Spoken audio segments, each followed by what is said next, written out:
Do you ever feel like everything seems to be going along okay, and then there's this weird internal stress, as though something has shifted and you don't know why it's begun to happen?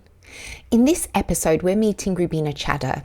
She specializes in supporting our self-leadership and leaders in our world in how it is that internal design supports us navigating the design of our life and the way that it grows, and how this feeling is a sign of tapping deeper into that way of designing yourself and your life. Enjoy listening on to the rest of this episode. Allow your heart to listen.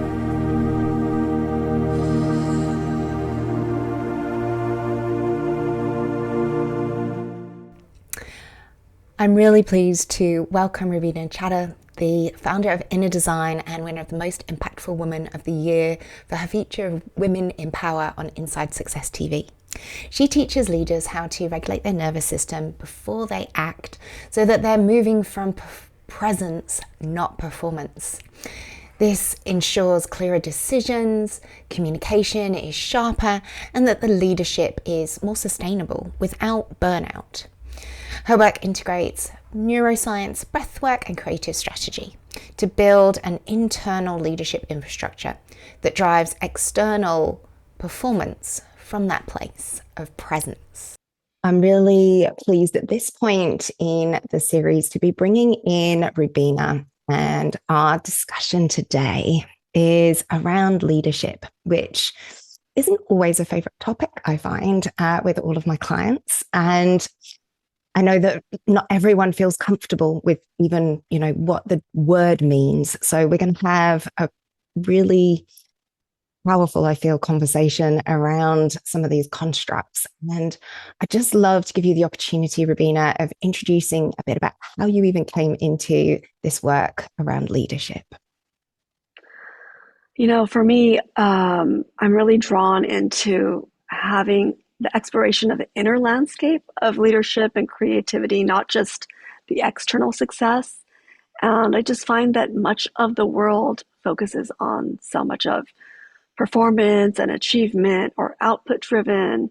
What really interests me is that inner condition that allows meaningful work to emerge, the space where insight can unfold slowly through presence and honest inquiry. And it's kind of it's this kind of conversation that I think your show creates and allows people to reflect on the deeper layers of how we lead and how we live. So I'm happy to Beautiful. be here. Yeah, I'm happy to be here and discuss this with you and your listeners. Thank you, Rubina. And I really sense with that, that inner journey of discovering what it is within us that's, to me, I would say it's like leading our life. And how was it that you first came to wanting to go into that inner work? I was previously, I was a designer, and I always felt that design meant something more than, art and creativity, like as an outward expression, but it was an avenue to find form and function in life in general. And it's been a concept that I've been living and playing throughout my life of like designing your life, living your life in a way that finds purpose that you feel aligned with. And that was my personal journey. Of course, I went through different avenues of recreating my career. I went into education and then I learned more. And everywhere, the work that I saw, people were just really burned out. And I think part of that burnout happens from the disconnect of knowing like how to live, how to design your life, how to live by design, how to actually find that purpose with alignment rather than that external pressure or those expectations or the demands or whatever the things that we all chase. And so I think that's been my personal journey, and I'm grateful to turn around and provide support for, rising leaders, rising creatives, rising founders, rising in whatever avenue you can be in your house, in your home, living your home life and rising through new and different successes that you're finding yourself in. And it's been quite a journey. And for me, again, I came across it with finding out more about my nervous system regulation. Like, why does it feel so intense as you climb the ladder and you get higher and higher achievements? Like this intensity to keep up, right? As we Mm. say, and to keep right, climbing, keep rising with the success. But something gets sacrificed, I think, in the long term of stress.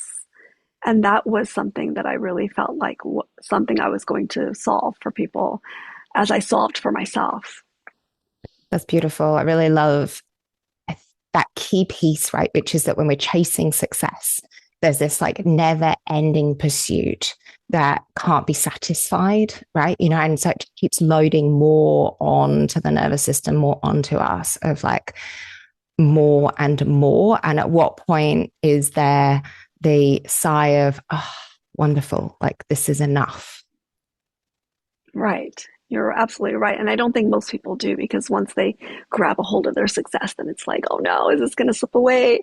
I worked so hard to get up here. How do I stay on that peak of teetering to fall off, And that we lose clarity is really what it is. We Mm. lose clarity of ourself and we lose clarity of the path. And it just, the internal state gets completely dysregulated. And so finding that, not, I won't even just say balance, but balance is good, is important, but I feel like it's kind of generic. It's finding the right mix. And for each person, it can be very individual, because it looks individual of what's successful to each person as well. And I also feel that balance is one of those very subjective in the moment pieces, right? The state that you're in needs a different balance. That's the whole point of balance. That's what homeostasis does, is when we are in an extreme, the balance is a different extreme from when we're in a more moderate lifestyle, and different age in life, different stage in life, different responsibilities have different requirements of balance. And so that's something that we have to adapt and keep changing throughout life. And my feeling from what you're pointing at in terms of that kind of success ladder of burnout is the need to learn that there's a letting go for those different stages. We can't just keep building on. We have to recognize that things have to leave in order to make space for something in the new, that Absolutely. new, and finding that new, whatever the dynamic is that you're in. Yes, absolutely. And something, that's really key is that clarity is not something that we can force. And success and all of that, we just can't force those things to keep going forever. They appear when the conditions around it support, right? And I think of that as awareness. Just knowing when a little too much is too much and stepping back. And this is part of what, I felt really you learn in design, you learn with creativity, and you don't really learn it anywhere else in life. And so that's why for me it's been important to merge those not just concepts but the practices, and understanding the full format of it, the whole actual way that these are functioning together. So you've mentioned a couple of times around designing life. And often we can find ourselves in a situation and people can say, here's a tool, here's a thing to do. And that can be very relieving in the moment, but it doesn't, it just becomes more stuff again that we're adding into a pot. It's not necessarily reflective of, as we've already said, the changing dynamics and times of life. And so how do you go about teaching people to look at designing life? So I see, creativity not as this artistic talent, but a way of perceiving and responding to life. Because you just having the way of creative problem solving, like we'll say, is accessing something in your neural pathways that is actually, firing when you start doing something a different way, taking a different uh, viewpoint into something. And it can be uncomfortable. It can be scary because we know this thing has worked for us all the time. Why can't I just keep functioning this way? And I think of creativity as a process oriented rather than outcome oriented. Although when we look at how we talk about art, design, creativity out there in, this fast paced world that that we live in, is that we think of it as output. Oh, if I can paint something beautiful, then I'm creative and then it's, art. Otherwise, without the outcome, it's not creative. And so just trying to separate those and look into life and see what kind of things you process in creative ways. It could be, as simple as how you make your coffee in the morning and something that you enjoy, right? It's something simple that you just do your own way because it brings something to you. It brings you a different perspective. It gives you energy. And Mm. so having an opportunity to bring awareness around that and kind of look into your life, magnify those aspects of it, bring a little more of that. Really, I think people start to learn to pause and learn to regulate their thinking and their decision making change. And everything in our life is made out of all the small choices that we make. And as they get bigger and bigger with decisions, that's what builds our life. Beautiful. I really like that. It takes me to um, years ago. I can't remember who it was. I want to say it's someone like a Katoli, but it is not, and I know it's not. But around, doing the washing up and how we can really hate doing the washing up. But if we look at it as this creative endeavor of like, polishing something to see its beauty again, and that process of the way the hands move, the way bubbles move, right? The way the water's moving, and like really see that creativity that's happening in your washing up.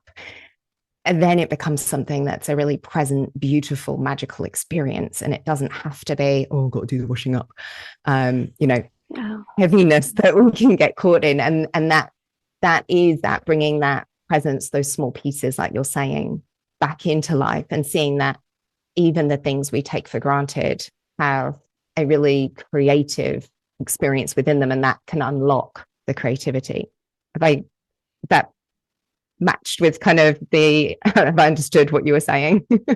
Absolutely, absolutely. Yes. Yes. Inner Design. So the company that I started, Inner Design, is really a framework for redesigning that internal conditions that shape how we think, how we create, how we lead, and just, a really simple, with simple entry points that everyone has access to. I find sometimes, people have all this success and it's there and they don't want to let go of it. They're in the boardroom at the top, right? The CEOs, and because there's that feeling of, I don't want to go on a retreat. I can't just leave all this behind and go vacation.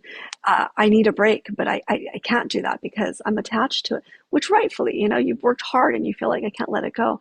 But it is in the process of letting go, not in the big ways, but maybe small little letting go that you can have right there when you're sitting in the conference room at the conference table, of just saying, oh, like here I am in this being, and I can breathe and I can become aware of these thoughts that are there, and it's not overwhelming to me, and I can get a little space.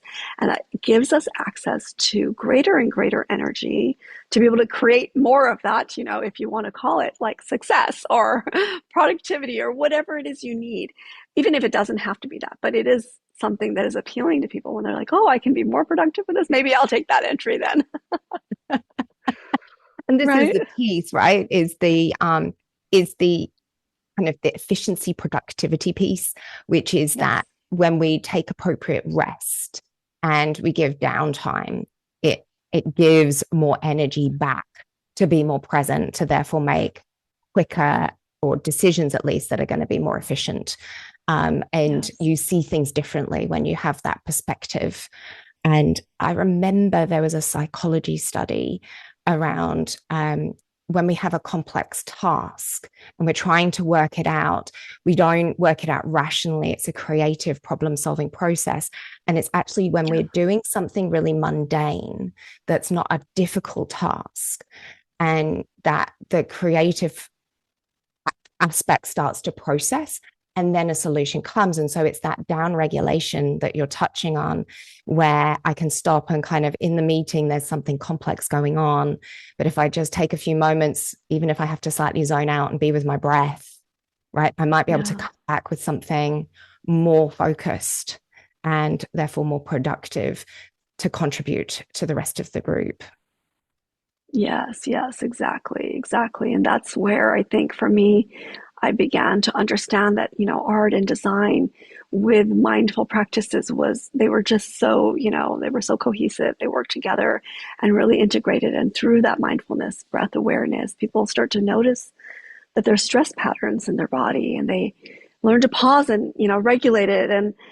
And I see that like just just such an entry point, like you said, creative problem solving is the main thing for all of us. The higher up you are there, the more leadership that you're dealing with, the more you actually have the pressure to make these decisions and to solve problems that are not just your problems, but they're problems of the others that affect every decision you make is going to affect a ripple amount of people, a ripple effect on people.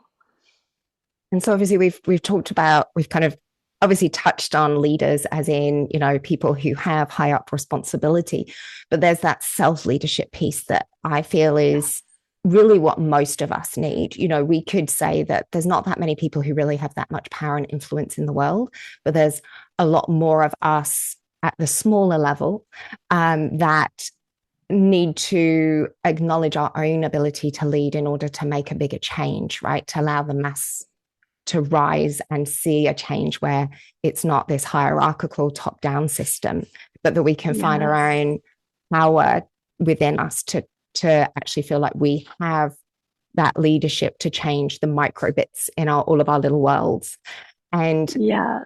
I would love a little bit more on how all of these things apply, even if you're not sat in a big boardroom with really important, big, stressful decisions.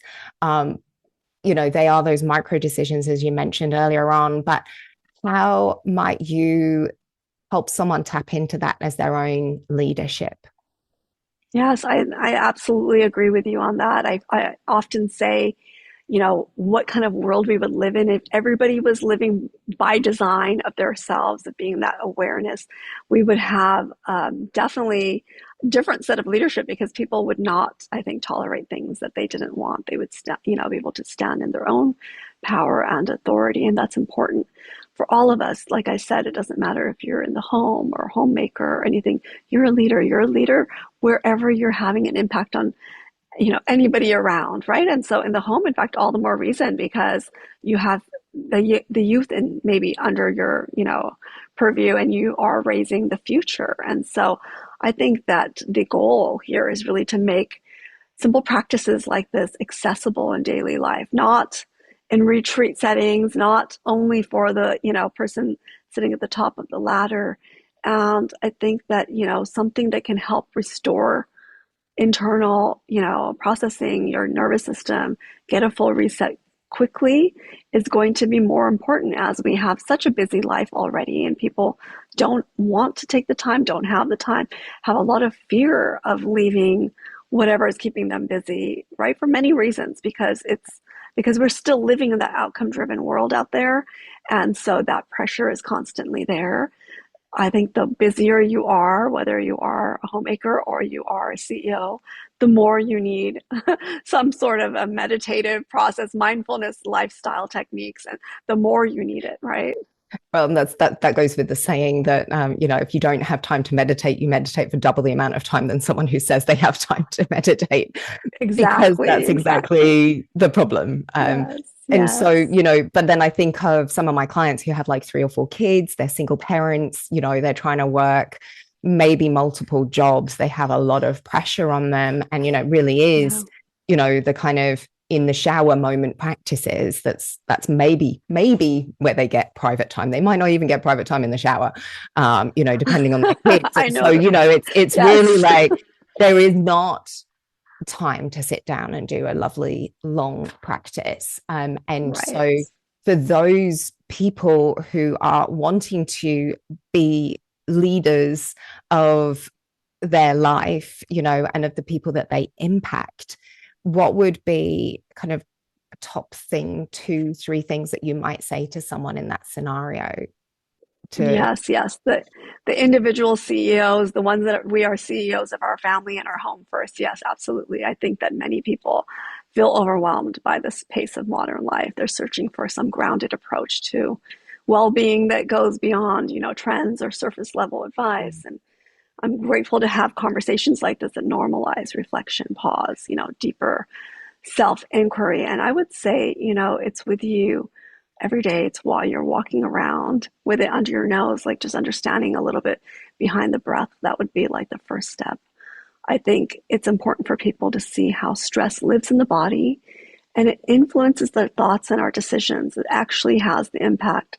If you take yourself on a day where you're really tired and just to make dinner at home for your family or for yourself, even if you're on your own, it becomes such a chore. It becomes something that you don't feel like you have access to. Whereas you have a day that you feel lighthearted and you're vibrant and you're full of energy, you're just bubbling up, and you may cook, multiple items that you may not have the energy to get to in other times. And it's because stress over time puts a damper, unhealthy stress, right? Something that's sitting in your nerves. We say that it's gotten to my nerves. It's affecting your nervous system. And so learning how to have that regulation and simple ways, I will just say, a pause. A pause is a huge thing. I love to teach that in mindfulness and say to people, do this in little moments, but often, right? Maybe at the traffic light. And I live in Los Angeles, so we're always sitting in the traffic. And it's hard, to say, I want to close my eyes and meditate, but, that's not the place to do it. Being safe and just looking and maybe noticing how the light is falling on the trees and taking a few deep breaths and maybe noticing how it blows in the breeze. You may just have that in just a split second. Really helps you to regulate that nervous system without forcing calm in all these moments. And just that can be more dysregulating. You're stressed. I'm gonna sit, oh my god, I got stressed out to go sit down and meditate. I'm stressed, rushing, like that. I've said this before. There's a comedian and she says, you're rushing to yoga, you're rushing with your yoga mat here and there. If you're rushing to yoga, you're doing it wrong. I love that when she says it. And so it's not that I won't judge anything of being wrong, but just without the forcing, without trying to force calm. I really need a break. What can I do for right now? So I definitely would say creativity, some kind of expression. We do hear people say journaling in the evening and all that, and sometimes even that can be a little far. Sketching, it sounds like a demand, right? How about a little doodle, like just having a little notepad where you don't even look at it. You may be scribbling worse than your 3-year-old child is, and nobody's going to look at it. It's not the outcome. It's just a moment, because that brain regulation, and you notice when you're doing that, take a couple deep breaths. Oh, I'm holding my belly really tight. I must have been holding my breath.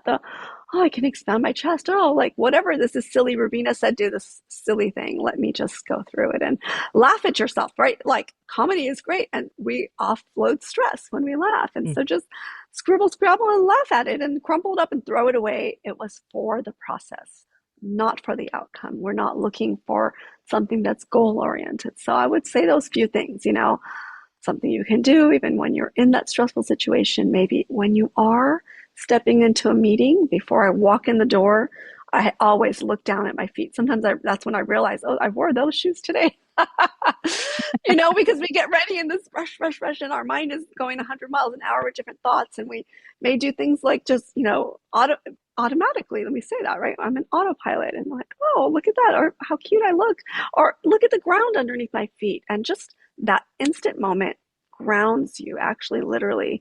Almost every time I have to go into a classroom, a boardroom, an auditorium to speak, whatever it might be, I just look down at my feet, take a deep breath in, and let it out with a sigh, and go do your thing. This is hopefully empowering everyone to go and do their thing and do it with presence and awareness and free from stress, or, offloading the stress as it comes, let's say. I love I teach a lot of pausing. It's part of the Gene Keys with contemplation. We teach a lot of exactly using natural pauses in life, the natural transitions to help us just pause and just, that's it. There's no doing in it, just acknowledge a pause. And I also really love the looking at feet. I do a lot of holding my hands, like if I clasp my hands, like for me, that's my go-to for presence, and always has been. And I often say it's the way I was trained actually as a barrister in England is we hold our hands in certain positions to help maintain presence and authority. So, it's a useful way of being present and connected, because hands connected is heart connection, right? So it gives you full present connection. And And I really love the doodling. Like doodling is so good. Like I am not an artistic person. I like useless. My ex-husband used to tell me I drew like a 3-year-old, if that skill level. And so, the pressure to be creative, I Yeah. found really hard. And laughing the fact that I'm not good at it is so useful, and even laughing at things that I think I'm good at, but I did wrong or I mucked up, and it what that also I Yeah. feel does is encourage that creative ability to see things differently and be willing to be wrong if you learn to laugh at yourself, because we put Yeah. pressure on ourselves with success to be right, and to not to make mistakes, which can bring in those fears of failure and that fear of falling once you've got loss of everything you've built. And if we learn, when I found at least that learning to laugh at myself meant that it didn't matter when my entire law career like fell apart when I had my brain injury, because I could laugh and go, oh well, like I Yeah. can't write a sentence anymore, that's okay, like I've just written dribble, funny, it sounded like rubbish, Yeah. great, laugh at myself. And in taking things less seriously, it opened me up to being able to see things differently and be wrong and be willing to Yeah. see things therefore from more perspectives. And in that, that widens the possibilities of where that inner design, as you're calling it, might take me and lead me in life. um Yes. Yes. and that to me is a quite a big shift from that corporate, very well trained mind. That definitely, there's a lot of performance in being a lawyer as well, because there's a lot of rules that you have to perform to. Right. um and so, that shift of being able to open to something bigger moving through and move from that leads me to thinking about like life decisions, those decisions where it's like, I know I'm not happy where I am. I know I need to make a change, but I've got so much that relies on what I currently do and how it currently is, and moving people through their own self leadership in those decisions of how they might navigate that change. And I'd love it if you could talk a bit on that Yeah. decision Yeah. I making. definitely, the decision making, it definitely, I heard a couple of things and you said I'd love to also like step back into that for a moment of just like facing, that fear of whatever it is, right? That's really what I think is driving the source behind making decisions is a lot of times we make it out of fear, like the worst case scenario. And I think one of the most powerful things is knowing that fear is not always something to eliminate. It's usually it's kind of like a little sensor going off of like, here, pay attention to this. This is something to make you alert to, right? It's also a signal, I think, that we've moved away from our inner alignment. And that's when we get like that signal if we have disconnected from ourselves. And, I think that we often try to fight it or push through it, right? So there's that part that you're asking about of like, how much we push through to make decisions or choices and all of that, and what I've observed is that sometimes when you're living according to those external expectations rather than your internal rhythm, you know, you just get that's what drives right into the wrong direction. I'll say it that way, right? So just pausing and reconnecting your breath, your body, your awareness, that fear, the pressures of decision making, all of those start to shift, not because the external situation has changed. And that's mostly what we think. We think it's mindset. I got to decide my mind about it, or it's something outside of me. I got it. That thing is in the wrong place, or that I got to push through. And it's really, that situation may not change, but your relationship to it can change. Your perception of it can change. And when you start to take that, I heard you say about Gene Keys as well. And I love Gene Keys. I live by human design. A lot of this work is driven by that understanding who you are and finding that, who you are internally and how that expresses naturally out there. Mm. And I think that, it starts with a small thing. It starts with like reconnecting with our breath again, because our breath is with us all the time. It's the first thing that we ever did. It's the last thing we'll ever do. It's the beginning mark of our life and the ending mark of our life, right? And everything in between is what we call alive, right? And so having the understanding that it's happening automatically, thank goodness we don't have to think about breathing. Most of us would just probably forget and faint, and you see fainted people all over the place passing out or passing away, right? Because we didn't remember to breathe.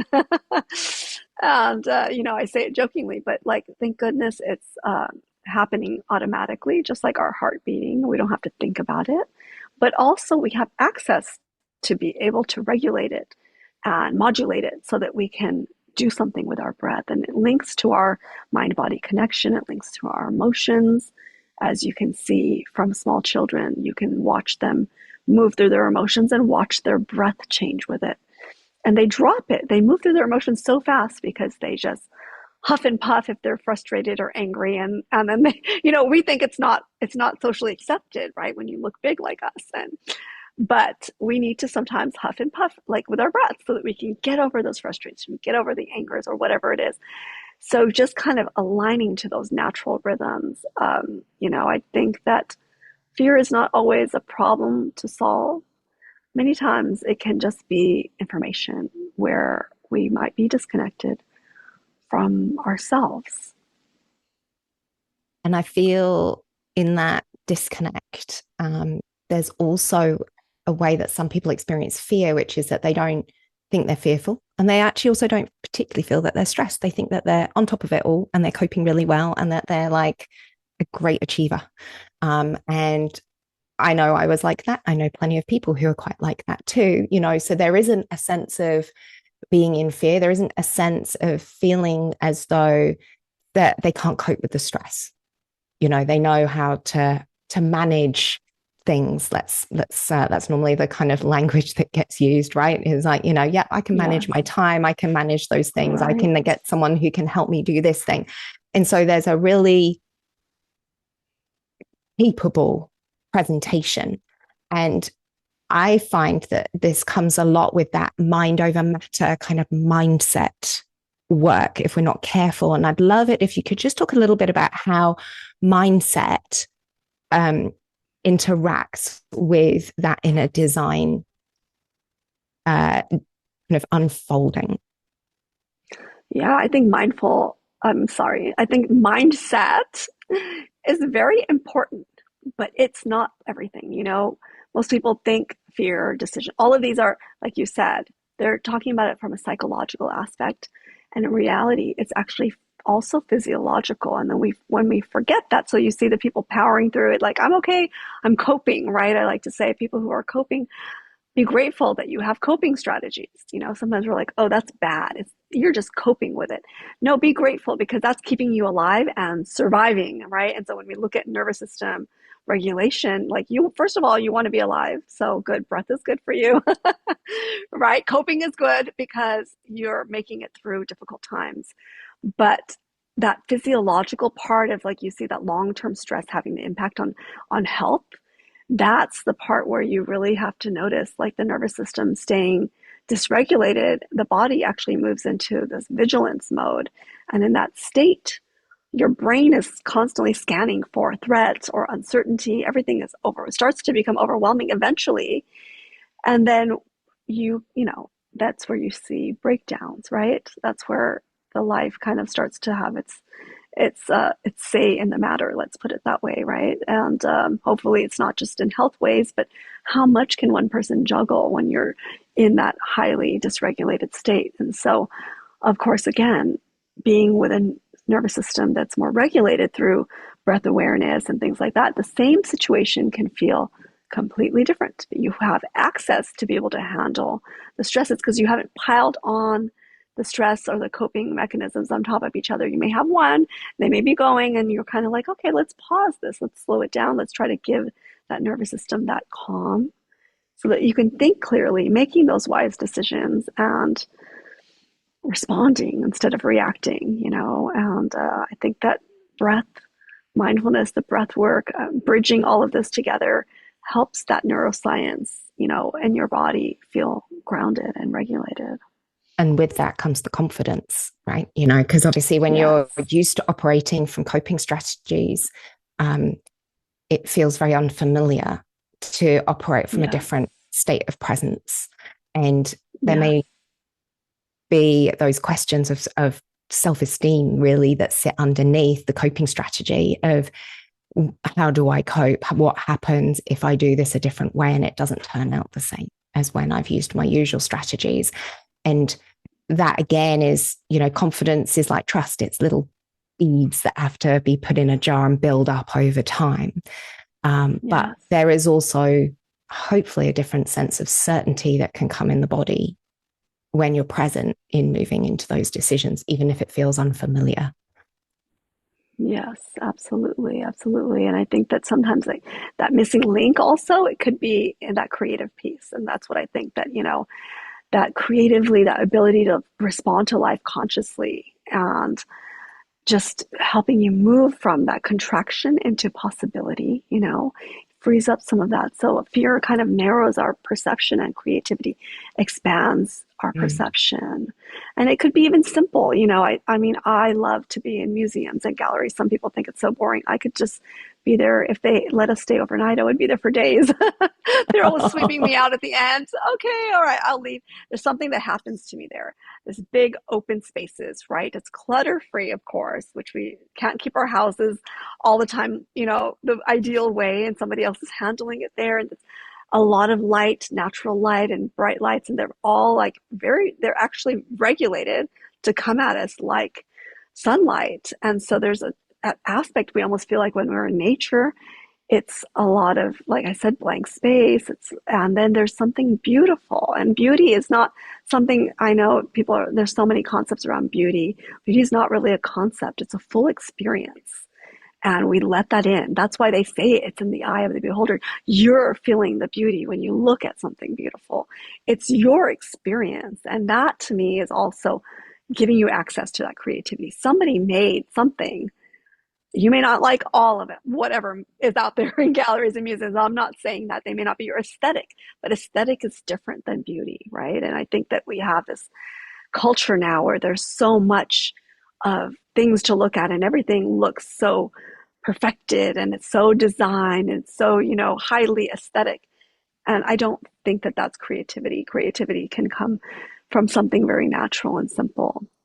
And then Mm. when you reconnect with that creative awareness, again, your brain starts to see options of solutions and possibilities in life. And, it's not just the painting and writing, it can just be in the awareness of it.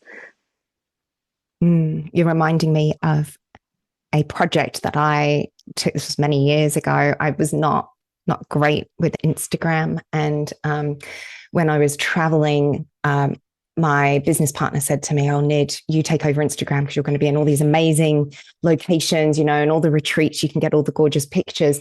And I set myself the task that every day I would try and look for beauty and take pictures of beauty everywhere. And that was how I would then make my pictures for Instagram. And that, I made that a daily practice. And that's where I think, we can consciously use things like social media, technology to Yeah, really elevate exactly that energy of beauty. And, what I saw, I could share and other people could see or not see, like depending on how good my photos were, but also, what was it within the eye of them.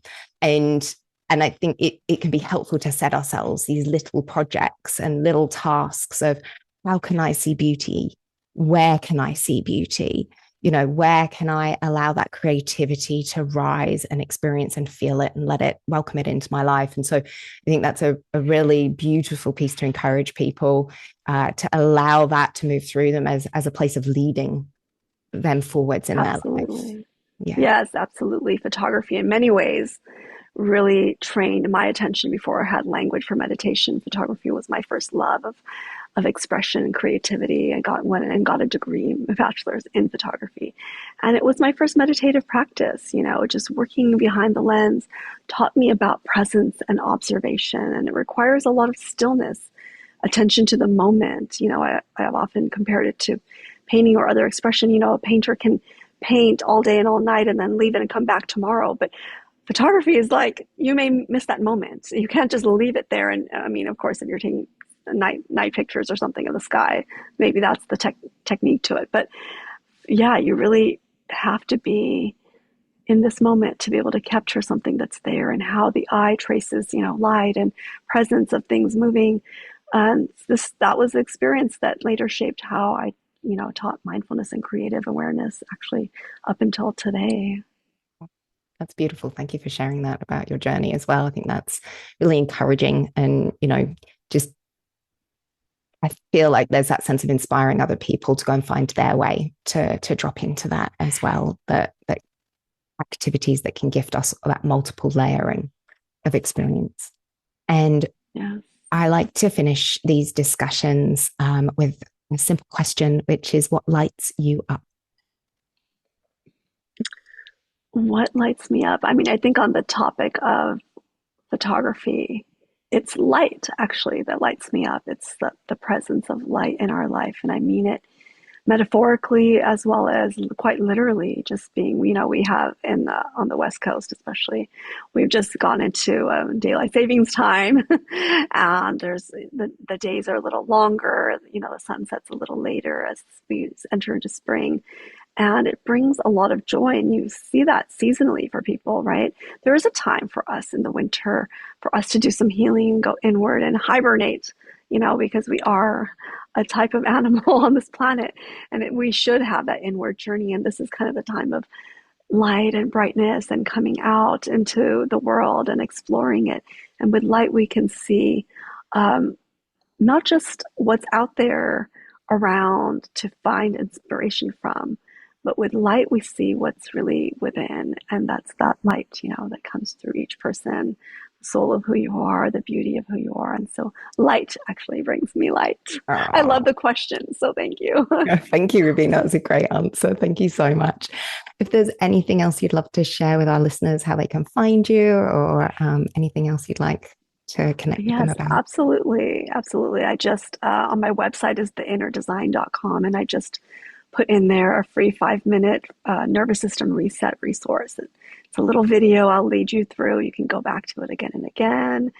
I would love to offer to anybody, please come, watch it, listen to it, and return to it, and just carry it around with you, I guess. At any moment you need that extra 5 minutes to reset your nervous system, I'm there. So I'd love to see them that, appreciate and enjoy that. Thank you, Rubina. Yeah, we'll pop the link to that below, and it'll be in the show notes as well, so everyone can go over and do that with as much ease as possible. And thank you so much for your time and your wisdom and your beautiful light radiating through you, as well as your artwork behind you. So grateful for your time and connection, and all the wonderful things that you've shared with the listeners. We're very, very grateful. Thank you. I'm really grateful to be here and share this time with you as well. Thank you.